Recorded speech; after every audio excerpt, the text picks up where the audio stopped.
আরেকটা আমি নিজে করলাম, নামটা তো বেশ বড়। আগেরটা ছিল 3 অক্ষরের একটা নাম, এটা কিন্তু 3 শব্দের একটা, 3টা শব্দ। আমার কোনো সম্ভাবনা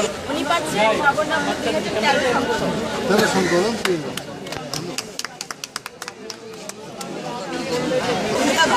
এত বড় ঘর আমাদের পক্ষে নেওয়া সম্ভব না, কিছু ভূমিকাটা হয়তো আমাদের এবারে সম্মাননা 2016 হবে সচেতন ব্লগার সচেতন নাগরিক সম্মাননা 2016। যিনি পাচ্ছেন তিনি বস্তুত ব্লগিং করছেন প্রায় 1 বছর ধরে, বহুবিধ বিষয়ে নিয়মিত সড়ক ব্লগিং করে চলেছেন। কখনো ভ্রমণ, কখনো রাজনীতি নিয়ে লিখেছেন, কখনো লিখেছেন সাহিত্যিক নিয়ে পর্যালোচনা, কখনো নিপাট দিনলিপি। ফটো ব্লগিংও করে থাকেন। আন্তর্জাতিক অঙ্গন এবং খেলাধুলা নিয়েও জমিয়ে ব্লগিং করেছেন। তার লেখনী সহ ব্লগার ও পাঠকদের ভাবনার খোরাক জাগায়। কেউ কি বুঝতে পারছেন? বিষয়ভিত্তিক সুচিন্তিত মতামত অথবা সরল আবেগীয় মতামতে তিনি নিজেকে একজন সচেতন নাগরিক ও সচেতন ব্লগার রূপে সকলের কাছে গ্রহণযোগ্য করে তুলেছেন। আমার মনে আপনাদের চিন্তা অনেকটা গুছিয়ে এসছে। আমি আরও কিছু হিন্টস দেব আপনাদের, আপনারা হয়তো আরও বুঝতে পারবেন। তার উল্লেখযোগ্য কিছু ব্লগের শিরোনাম আমি বলছি। যেমন একটি শিরোনাম হচ্ছে, তিনি একটি লেখা লিখেছিলেন, সেলিম আল-দীন বাংলার নাট্যভাবনার প্রাণপুরুষ, ইতিহাসে ছিটমহল এ আমারই প্রিয় বাংলাদেশ, আলোক পত্রিকা, এপিজে আবুল কালাম, কি আগুন ছড়িয়ে গেলে সব। আরও আছে মুদ্রা কথা, গুনা মামনু আত্মাবুর, নিপুণ জালের বুনন, কারিগর মাকড়সা, বিজয়ের 44 বছর, আঞ্চলিক সাংবাদিকতার স্বরূপ ও সম্ভাবনা, সেলিম আল-দীন আমার নবজন্মের পিতৃপুরুষ এবং এলিজেফর সাগরুনি। অনেক আছে, আমি অল্প কিছুই বললাম তার অসংখ্য লেখনীর মধ্যে থেকে। ব্লগের সহব্লগারদের সাথে নিয়মিত মিথস্ক্রিয়া বজায় রাখার পাশাপাশি চমৎকার লেখনীর মাধ্যমে চিন্তা জগতে সচেতনতা বিস্তারে ভূমিকা রাখায় এবার সচেতন ব্লগার সচেতন নাগরিক সম্মাননা 2016 পাচ্ছেন। এখানে ক না, নামটা হচ্ছে ফারদিন ফেরদৌস।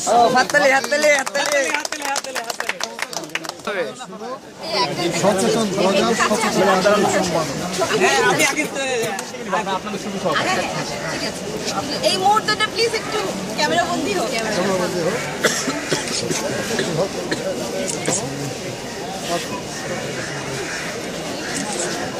তালি তালি যাতে না। আজকের এই মহতি অনুষ্ঠানের পিছনে ফেলে দিলে আমাদের সিনিয়র ব্লগার বৃন্দ, আমার সহকর্মীবৃন্দ, আমার বন্ধুও আছে, অনেক বন্ধুস্থানীয় ব্লগার আমার এখানে আছে, ছোটো ভাই আছে। তো আমি সবার উদ্দেশ্যে একটা কথাই বলতে চাই, আমি এতদিন ব্লগিং করেছি, মানে না দেখা সবার সাথে আমার যোগাযোগ আছে। নীলাপাকে চিনি, আইনাপাকের সাথে কথা হয়েছে, মনম ভাইয়ের সাথে চিনি, জায়দের সাথে প্রচুর কথা হয় আমার।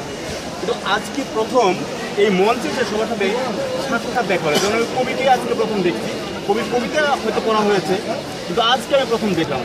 তো আমি নিজেকে গর্বিত ধন্য মনে করছি। আজকে লেখালেখির একটা সার্থকতা আমি খুঁজে পেয়েছি, যে লেখালেখি করেও কোনো বাহবা উড়ানো যায়, এই বিষয়টা আমি আজকে বুঝলাম। এবং আমি ভবিষ্যতে এই লেখালেখির এই ধারাবাহিকতা ধরে রাখবো এবং সচেতন ব্লগার সচেতন নাগরিক হিসেবে আমরা একটু বেঁচে থাকবো। আর সবচেয়ে সর্বশেষে আমি ধন্যবাদ জানাতে চাই ব্লগ bnews24.com-কে, যারা এই মহতি উদ্যোগ নিয়েছেন এবং 5 বছর আমরা পূর্তি পালন করছি। 5 বছর ধরে আমরা ব্লগিং করে আসছি। সবচেয়ে বড় কথা, আমরা ব্লগিং কোনো বিতর্ক তৈরি করছি না, তবে বিতর্ক তৈরি করছি, সেটা পজিটিভ বিতর্ক। কখনোই আমরা নেগেটিভ অর্থে বিতর্ক করি না, পজিটিভ বিতর্ক আমরা করি। আমাদের এখানে যেমন এথিস্ট আছে, আবার এখানে ধরেন খুব বিলিভারও আছে, সাহিত্যিক আছে। সবার মিথস্ক্রিয়া দিয়ে আমরা এই ব্লগিংগুলো করে থাকি এবং সবার সহমত দিয়ে আমরা এই ব্লগিংগুলো চালাই। আমরা সবার কথা একসাথে বলি, সবার কথা শুনি, সবার কথা বলি। তো আবারও bnews-কে ধন্যবাদ জানাই, তারা এই মুহূর্তে উদ্যোগ গ্রহণ করেছেন এবং এইভাবেই এগিয়ে যাবো। আরও 50 বছর, 100 বছর, 10 বছর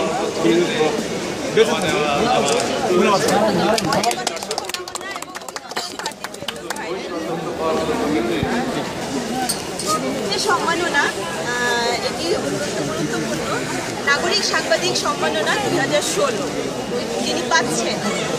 7 মাসের ব্লগিং যাত্রায় নাগরিক সাংবাদিকতার সংজ্ঞায়নে ভিন্ন মাত্রা যুক্ত করেছেন তিনি। নাগরিকের জন্য সাংবাদিকতা যেন এমন কথাই উচ্চারিত হয়েছে তার অনেক পোস্টে। নাগরিক সাংবাদিকতা আর মানবিকতার মিলনে নৈতিকতাবোধ চর্চার অনন্য দৃষ্টান্ত রেখেছে তার লেখনী। উল্লেখযোগ্য ব্লগ শিরোনাম: সোহেল, লাখো তরুণের অনুপ্রেরণার বাতি। রুম নাম্বার 806, আমি শিশু পাচারকারী। রাত 2টার রমা। এবারের নাগরিক সাংবাদিক সম্মেলন 2016 পাচ্ছেন এক শব্দের নাম, তারপর ছিল 3 শব্দের নাম। এখন কয় শব্দের নাম হতে পারে? 4 শব্দ। 4 শব্দ, তাই না? আবার কমেও যেতে পারে। 3 আর 4 না হয়ে যদি 2 হয় কেমন হয়? 2 হলো খারাপ হয় না, খারাপ হয় না। শেষের নাম আবেদিন। বাকিটা কি বলবো? বাকি বলার প্রয়োজন নেই। আমরা না, আমরা বুঝে গেছি।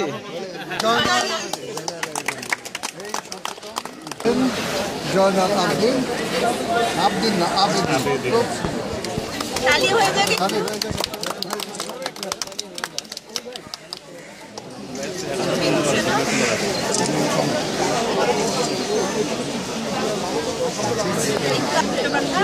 ভালো কথা বলতে গেলে প্রথমে যে শিরোনামটা বললেন, সোহেল, লাখো তরুণের প্রেরণার বাতি। এখন আমি সোহেলকে খুঁজে পাচ্ছি না। আমার এই বিডি ব্লগের লেখাটা দেখে আমার সাথে 3 জন যোগাযোগ করেছেন মেইলে। তারা সোহেলের পাশে দাঁড়াতে চান, কিন্তু আমি সোহেলকে খুঁজে পাচ্ছি না। সোহেল থাকেন মিরপুরে। এটা আমি আমার ফেসবুকের মাধ্যমেও সোহেলের ছবি দিয়ে আবারও চেষ্টা করেছি, বিভিন্নভাবে চেষ্টা করছি। সোহেলের সঙ্গে আমার পথে অল্প 2-3 মিনিটের একদিন দেখা হয়েছে। সোহেল একজন রিক্সা চালক, উনি বিসিএস ক্যাডার হতে চান। ইংলিশে অনার্স মাস্টার্স কমপ্লিট। তার বাড়ি হচ্ছে এই যশোর। টাকা পাঠানোর জন্য রিক্সা চালায়। এই ঢাকায় এসে একটা কোচিং সেন্টারে শিক্ষকতা করতে পারে, ওই তার চাকরিতে চলে যায়, এরপরে রিক্সা চালায়। আমি অবাক হয়েছি যে নিউ মার্কেট মোড়ে আমি পাশে দাঁড়ানো, একজন বলছে এই রিক্সা তুমি ফার্মগেট যাবা? ওনার জন্য I want to go Mirpur. আমি কথা ঘুরে তাকাই, কি মানে একটু কালো রঙের একজন রিক্সাওয়ালা, মানে কি সুন্দর ইংরেজিতে কথা বলছেন। পরে আমি তার সঙ্গে 1 মিনিটের মতো কথা বলছি, ঠিকানা নেওয়ার আগেই সে মিরপুরের ভাড়া পেয়ে চলে গেছে। কিছুদিন পরে কয়েকটা অনলাইন পোর্টালে তাকে নিয়ে একটা নিউজ দেখে আমি আবার তাকে খুঁজে পেলাম আর কি। ওখানেই আমি মূলত পেয়েছি যে বিসিএস ক্যাডার হতে চাই। হ্যাঁ, তো আমি চেষ্টা করছি তাকে খোঁজ করার জন্য।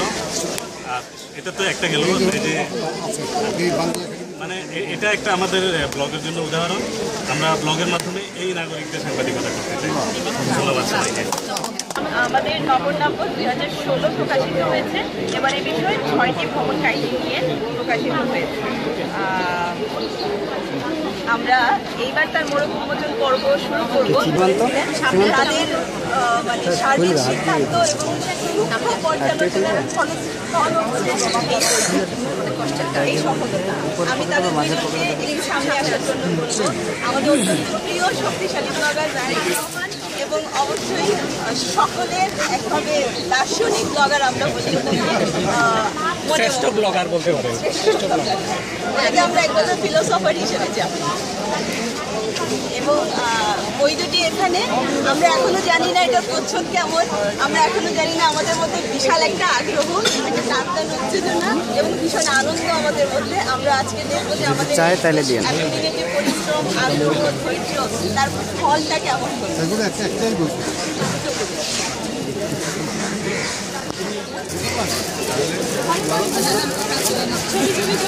বড় কমিশনার শ্রী আদিত্য করে আসাদ চৌধুরীর আমি পাশাপাশি জানা আছে।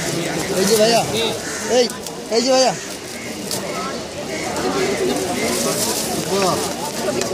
নগর দম্প দেখে ভাই পিছনে জায়গা দেন, পিছনে জায়গা দেন। এটা প্রকাশনা বিপিএল পুকুরপাড়ে স্টল আছে। বইটা ধরেন। এই ছবিটাই সবচেয়ে বেশি প্রয়োজন। বইটা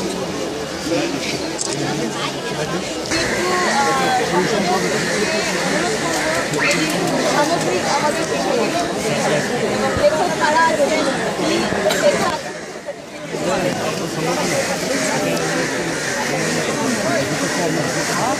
অত্যন্ত কম সময়ে আসলে এই প্রস্তুতিটি আমরা সম্পূর্ণ করেছি। তো এবং ব্লগার আমাদেরকে সার্বিক সহযোগিতা করেছেন।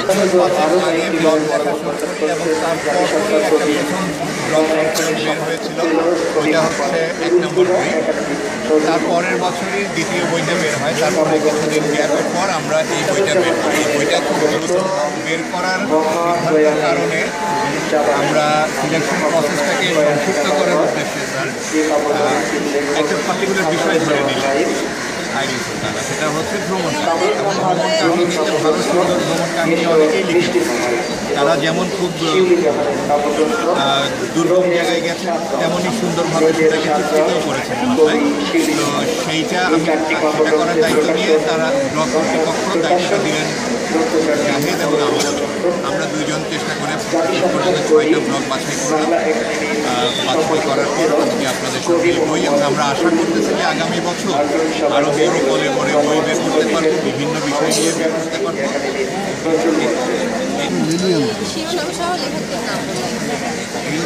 হ্যাঁ, প্রথম লেখাটা হচ্ছে নৈসর্গিক নান্দনিক নরক নবরী বেক্সু হোক্কাইডো জাপান নুরুন্নাহার লিলিয়া। এরপর চায়ের দেশে দিনরাত্রি রোদেলা নীলা, আমাজন জঙ্গলের 4টি দিন মোহাম্মদ আলাউদ্দিন ভুইয়া, ইয়োক্রালম পাহাড়ের দুরন্ত পাহাড়ি মেঘ 21 তপাদার, আমার দেখা আফগানিস্তান সৈয়দ আশরাফ মহিউদ্দিন এবং অভাবিত নাফাকুম শিমুল কিবরিয়া। সবার জন্য অভিনন্দন। স্মৃতিকে ধরে রাখার জন্য আমরা একটি শুভেচ্ছা স্মারক করতে চাই।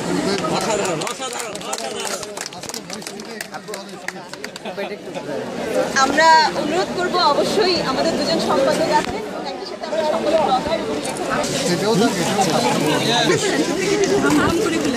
এর জন্য ভালো ইয়ে নাই না, বরং করে নেই, উপভোগ করে নেই। 4, 3, 2, 1 বাংলা তালি তালি তালি। এই মুহূর্তে আমি স্মরণ করছি ভাষা শহীদদের, যাদের কারণে আমরা এখানে দাঁড়াতে পেরেছি। আমাদের এই মননশীলতা, এই সৃষ্টিশীলতা উৎস হচ্ছে ভাষা শহীদের রক্ত, যে রক্ত অনন্তকাল ধরে প্রবাহিত হতে থাকবে এবং সেই রক্তপদ্মে ফুটে ওঠা বাংলাদেশ। আমরা নতুনভাবে এই যে ব্লগ যাত্রা আপনাদের করুন ভাই, জনগণের একটি স্মারক হচ্ছে আমরা মিষ্টিমুখ করছি। আমরা পিঠা